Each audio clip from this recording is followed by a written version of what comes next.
Hello everyone, welcome to Legacy IAS. So topic for this video is that we have developed first advanced semiconductor packaging unit. This has been established in Odisha. Okay, now as you can see, this guy is packaging something. These are chips. Now why is it being touted as one of the important cogs in India's silicon revolution? Let's understand that. So this is a bit technical. We'll understand what are 2D chips, 3D chips and all those things. Now, first thing, so you will hear this term a lot with this particular news that this will be developing 3D glass semiconductor project. So this will be used in producing 3D glass semiconductor chips. Okay, this is the main aim. Now, first we need to understand what are 3D chips, what are 2D chips, and then we'll understand how this glass version of this, instead of the silicon chips that you always hear of, how is this better? Now, first thing, so this is India's first advanced 3D chip packaging unit has been established in Odisha. This is of course India under India's Semiconductor Mission. Now, this is led by 3D Glass Solutions, which is a USA based company. Focus is on glass substrate panels. As I told you, instead of the silicon panel, here we are using glass panels. Then advanced chip packaging modules will be mainly assembled here. Okay, now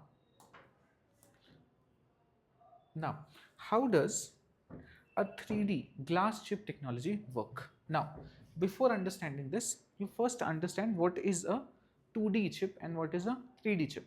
Okay, that these are actually layout designs of it. Now, see this. So, if you see this, this is a 2D chips.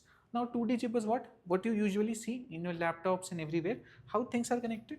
So, if this is a chip, then parts of it are connected like this, and then like this.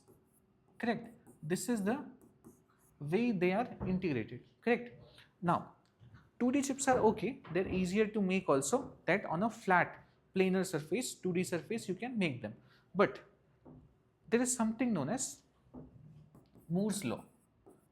Okay. According to which every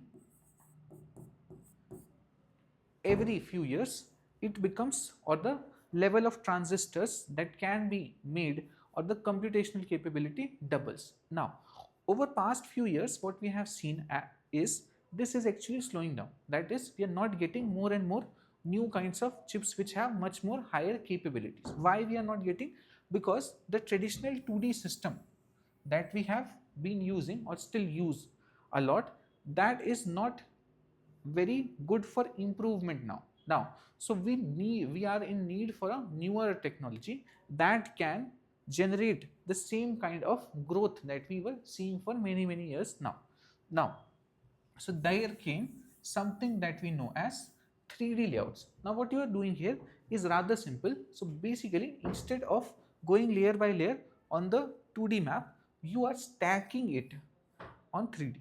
Now what this will do? One thing you can feel, that if you stack anything, it takes less space. Correct. For example, the chips are now very thin. Correct. Most of them using nanoparticles and all. So if you are using, let's say, a computer system or mobile phones, now they have enough space vertically, but because all the chips layout are horizontal, that's why they take all the space. Otherwise, if it could be little vertical, then in much smaller space you can get the same computational power or the same chip. That is what we do in vertical integration. So here you can have different layers, and all of these can be integrated like this. Now here it also gives you advantage that you can directly connect like this layer to this layer. Correct. So these are the advantages and why we are making 3D chips. Now let's see specifically for glass 3D chips. Now how does it work? So this uses glass substrate instead of silicon. This you understand.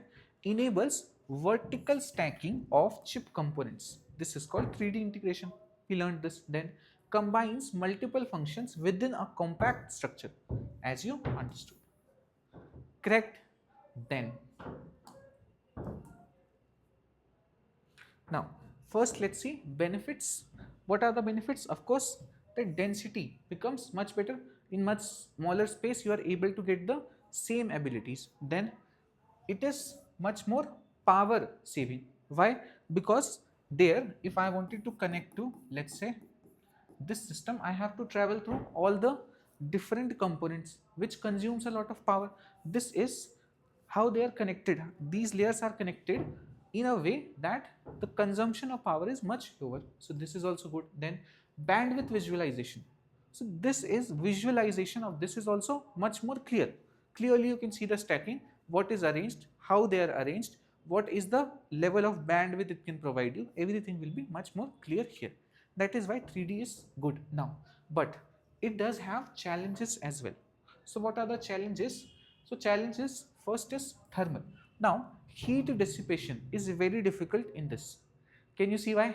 Because when you were using the planar one, now the traditional cooling systems that you have, that was enough to take care of the heat generated. Now, don't you think the heat generated here will find it difficult to dissipate? Why? Because there is a layer above it as well. So thermal heat dissipation is difficult, especially in the silicon chips. Then the second thing is the yield, okay, and floor planning complexity. So now if you look at the yield, that is each layer, adding of each layer, how efficient that process is, that also is very difficult. Why? Because of the complexity in the planning itself, arranging all those layers and then making sure that each layer is connected properly. Otherwise if there is some issue, then this entire thing becomes very difficult or complex to repair. So these are the challenges with it. Then now what are the advantages of 3D glass semiconductors chip? Now instead of the silicon, so some disadvantage that we had with the 3D chips here, with the 3D chips that we read here, those are actually solved by the, if we use the glass version instead of the silicon version. Okay, so this is better thermal stability than the silicon version, because glass is much more easily it dissipates heat. Then lower signal loss, so this has also been observed that glass is transferring it much better, than higher precision and more computing power in same space. All these advantages are if you are comparing 3D chips only of glass versus that of silicon. Understood? Then next, why is this project strategically important for India? So of course this places India at cutting edge semiconductor packaging, entry into advanced chip value chain, correct?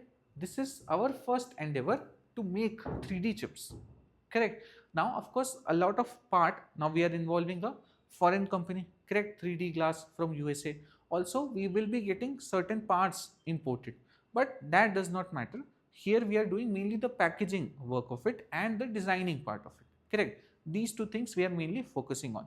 So this is a very good start for us in the cutting edge technology, because 3D chips, as I told you, most of the chips that you have right now is 2D, correct? Now application will be in AI, 5G, defense, data centers, reduces import dependence, all this. Why all this? As you understood, if you understand the phenomena instead of just mugging up current affairs, you would understand that 3D chips are better in this way. Now if you deploy them in AI, 5G, defense, everywhere it will work better, simple. Then how does this relate to slowing of Moore's law? So Moore's law says that transistors double every year, that I told you, every 2 years. Now they are slowing because of physical limits, heat constraints of the 2D or planar structure. Then shift towards 3D packaging and chiplets, advanced integration. This will lead to performance gains without shrinking transistors. Understood? So this is the plan now that the world is seeing. Then what is ISM and what are the expected thing in ISM 2.0? So this is Indian Semiconductor Mission 2021, came with 76,000 crore outlay. Goal was full semiconductor ecosystem, because we didn't have anything, correct? So we wanted to develop the first of everything, correct? So designing of chips, then a few fabrication parts, all these things we tried to develop. Now see, fabrication, packaging, design, this was ISM 1.0. Now India realized that we may be starting to design package things, but if we really want to do things end to end, then we also need ancillary industries, that is the supporting industries that can provide different the best kinds of substrates, the gases that are required, very specified, all these have to be also produced. So then in ISM 2.0 the focus will be on ancillary industries, stronger design push will be there, and market linked incentives will be provided to companies. Understood? So this is it for this topic. Thank you.